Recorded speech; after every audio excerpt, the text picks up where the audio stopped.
Hey, I'm Adam. I'm Bryan. Back with another episode of Buds and Suds, and we're going to do something a little different this time.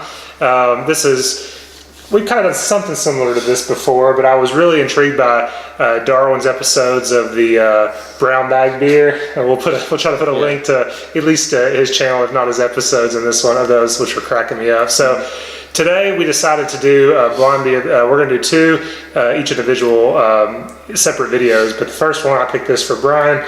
And so we're just going to try to talk about the beer, or I'm not going to talk about it, he's going to talk about it, I'm going to listen. We'll go through it just like it was a beer, we knew what it was, get a rating, and then we'll unveil. All right, sounds good.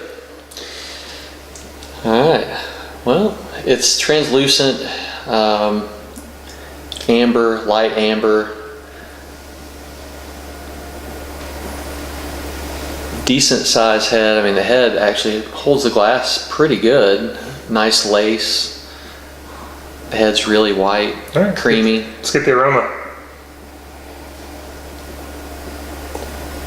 It smells like a lager. With a little spice, maybe? Maybe it's just spice. Smells like a lager, what's that mean? It smells like a lager. I don't know. You don't have any descriptors for what So a lager, it kind of has maybe a...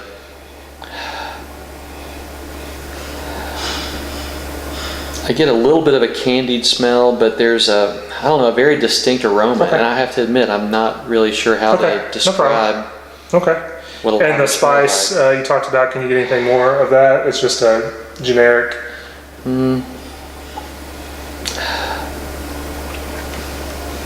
No, I'm not really sure how to describe it. Let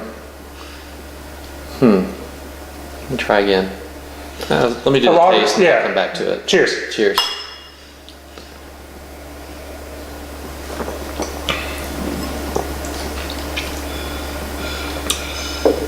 Mouthfeel is a little creamier.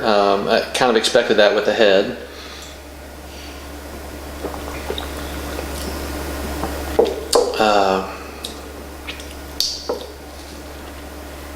I don't know if this is lemon or I'm getting some sort of a, not tartness really.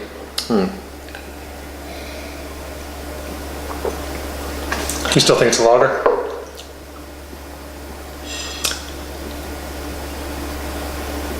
I wouldn't say it wasn't. No, I mean, sure. I'm pretty close to, I mean, it smells like a lager as far as taste. Sometimes lagers don't have that much of a different taste, and it doesn't taste much like a lager, but the nose smells like a lager. So you don't think it's a run-of-the-mill lager if it is? It's something, it's not just a plain... No, it's not just Dos Equis or something like that. It's... You think the flavor is coming from an adjunct or something else? I don't know. It's hard to tell. I feel like there's some sort of adjunct, but I can't put my finger on it. If it was coming from a yeast, what would it be? And that may be what it may be that I'm getting. So maybe that's what it is.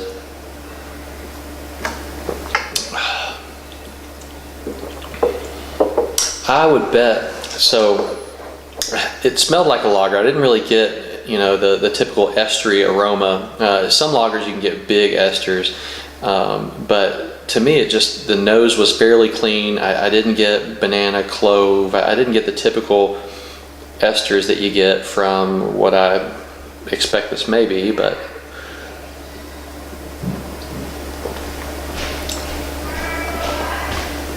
so it's not. I don't think it's tart enough to call it a farmhouse. Maybe just a light saison is what I would guess that it is, based on the flavor. Because I do feel like I'm getting some of the saison flavors, but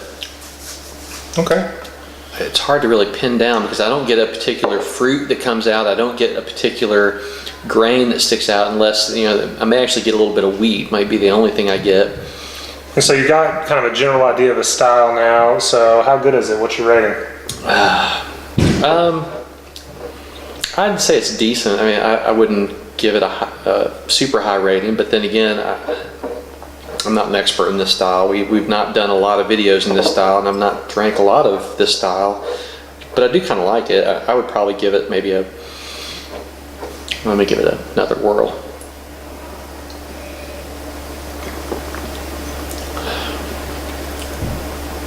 I think it's decent. I'd probably give it a 3.5. Okay.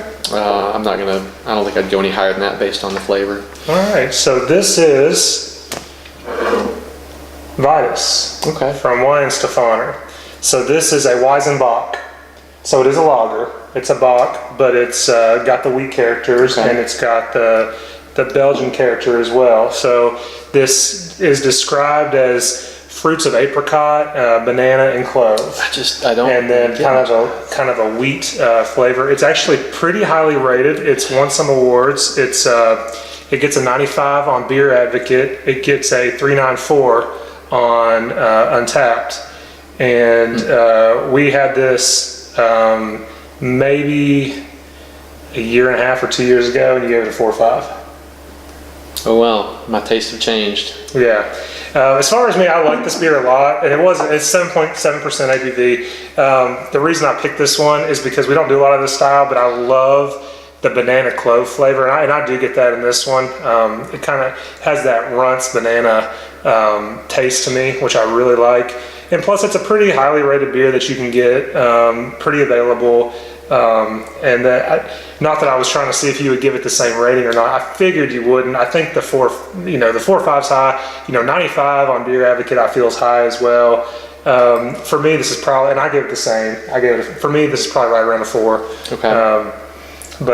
And I like this style as well. So. Yeah, I don't know. I have to admit, I'm a little concerned that I didn't recognize how good it was compared to what I did last time, or compared to what a lot of other people think. But I just attribute that to I'm not an expert on that style. Right.